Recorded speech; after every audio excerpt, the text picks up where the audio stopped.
ఆచి chicken masala. Nizamabad municipal ఎన్నికల counting కోసం జిల్లా యంత్రాంగం అన్ని ఏర్పాట్లు పూర్తి చేసింది. స్ట్రాంగ్ రూమ్స్ ని ఇప్పటికే సీల్ చేసి పోలీస్ బందోబస్తు కూడా పెట్టారు. నిజామాబాద్ మున్సిపల్ కార్పొరేషన్ పై ఉత్కంఠ కంటిన్యూ అవుతోంది.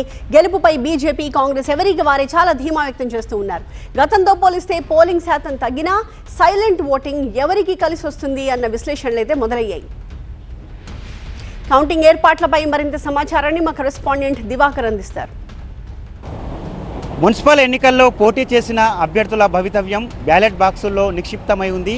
బ్యాలెట్ బాక్సులు భద్రంగా స్ట్రాంగ్ రూమ్లలో భద్రపరచడం జరిగింది. ప్రస్తుతం మనం పాలిటెక్నిక్ నిజామాబాద్ మున్సిపల్ కార్పొరేషన్కి సంబంధించిన పాలిటెక్నిక్ వద్ద ఉన్నాం. ఇక్కడే నిజామాబాద్ కార్పొరేషన్కి సంబంధించినటువంటి బ్యాలెట్ బాక్సులన్నీ ఇక్కడనే భద్రపరచడం జరిగింది. ముఖ్యంగా ఉమ్మడి నిజామాబాద్ జిల్లాలో ఒక నిజామాబాద్ కార్పొరేషన్తో పాటు 7 మున్సిపాలిటీలకు ఎన్నికలు జరిగాయి. నిజామాబాద్ జిల్లాలో 350 మంది అభ్యర్థులు బరిలో నిలిచారు. అయితే అత్యల్పంగా నిజామాబాద్ మున్సిపల్ కార్పొరేషన్లో రాష్ట్రంలోని అత్యల్పంగా 59.20 పోలింగ్ శాతం నమోదైంది. ఈ తక్కువ పోలింగ్ శాతంపై అటు అధికారులు, రాజకీయ పార్టీ నేతలు విశ్లేషిస్తున్నారు. అసలు తక్కువగా పోలింగ్ శాతం నమోదవడం ఎవరికి నష్టం చేకూరుస్తుంది, ఎవరికి లాభం చేకూరుస్తుంది అనే అంచనాలు వేయడంలో రాజకీయ పార్టీలు నిమగ్నమై ఉన్నాయి. మరోవైపు నిజామాబాద్ మున్సిపల్ కార్పొరేషన్లో సైలెంట్ ఓటింగ్ జరిగింది. ఈ సైలెంట్ ఓటింగ్పై ముఖ్యంగా పార్టీలు అన్నీ కూడా ఆందోళన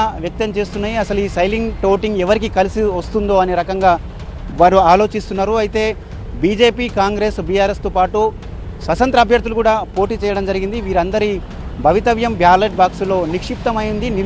నిజామాబాద్ మున్సిపల్ కార్పొరేషన్పై ఇప్పుడు అందరి దృష్టి ఉంది. ఇక్కడ ఏ పార్టీ విజయం సాధిస్తుంది అనే కోణంలో అందరూ విశ్లేషిస్తున్నారు. ముఖ్యంగా నిజామాబాద్ మున్సిపల్ కార్పొరేషన్లో 60 డివిజన్లకు గాను ఇటు బీజేపీ, కాంగ్రెస్ మధ్యన హోరాహోరీ పోటీ నడిచింది. అయితే ఎవరు గెలుపొందుతారు అనే ఉత్కంఠ అయితే ఇప్పటికీ ప్రస్తుతానికి కొనసాగుతుంది. ఉమ్మడి నిజామాబాద్ జిల్లాలో ఎల్లారెడ్డిలో 78% పోలింగ్ అత్యధికంగా నమోదు కావడం జరిగింది.